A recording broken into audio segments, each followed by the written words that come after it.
Good morning, students. How are you today? I'm fine, and you? I'm fine too. Thank you for asking me. Jadi oke. Eh, Hari ini kita akan membahas tentang prosedur teks. Yaitu kita akan melanjutkan materi kita pada minggu lalu.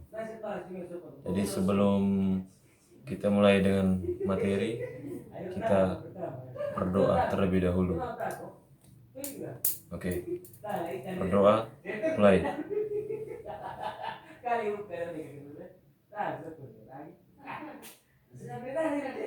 Berdoa selesai.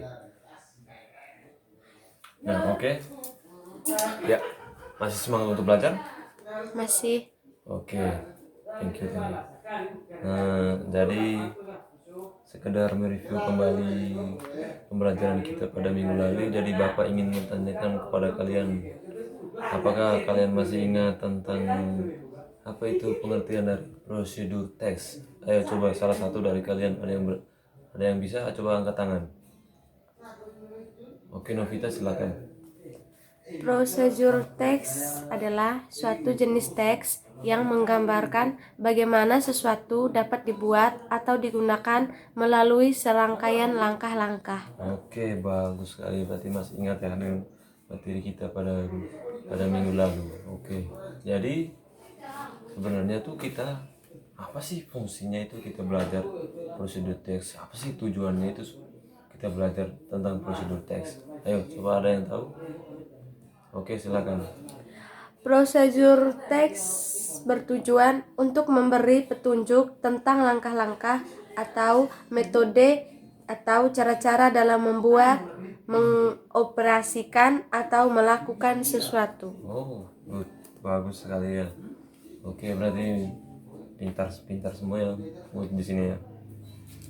Oke, kita lanjut. Contoh seperti dalam membuat sesuatu, misalnya membuat kue, membuat minuman, makanan apa segala macam.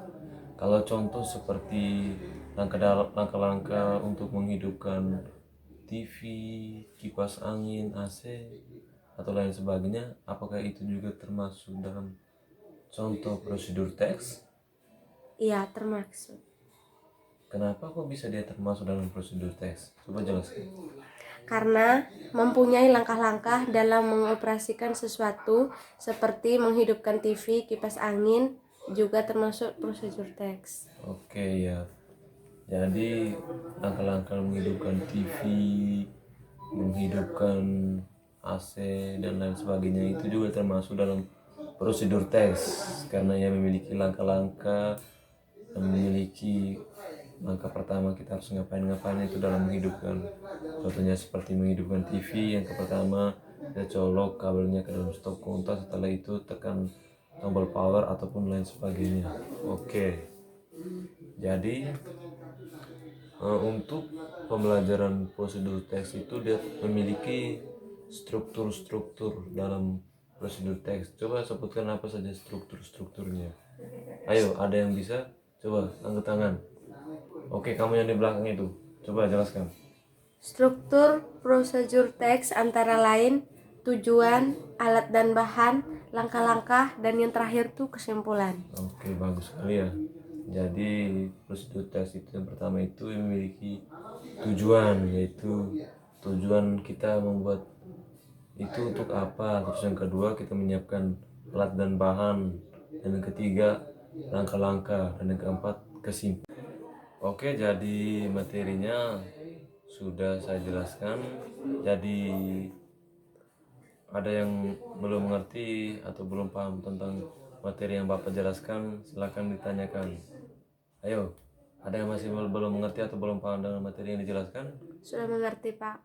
Oke, kalau sudah mengerti dengan materinya, jadi materi kita pada hari ini cukup sampai di sini dulu.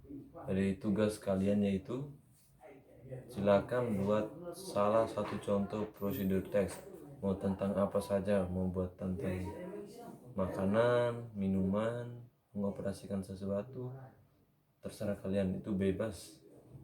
Dan pengumpulannya itu minggu depan pada pertemuan berikutnya.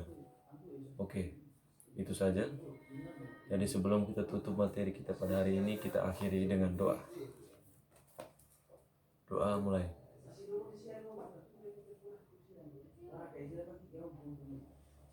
Doa selesai. Okay, students, thank you for today and see you next meeting. Bye.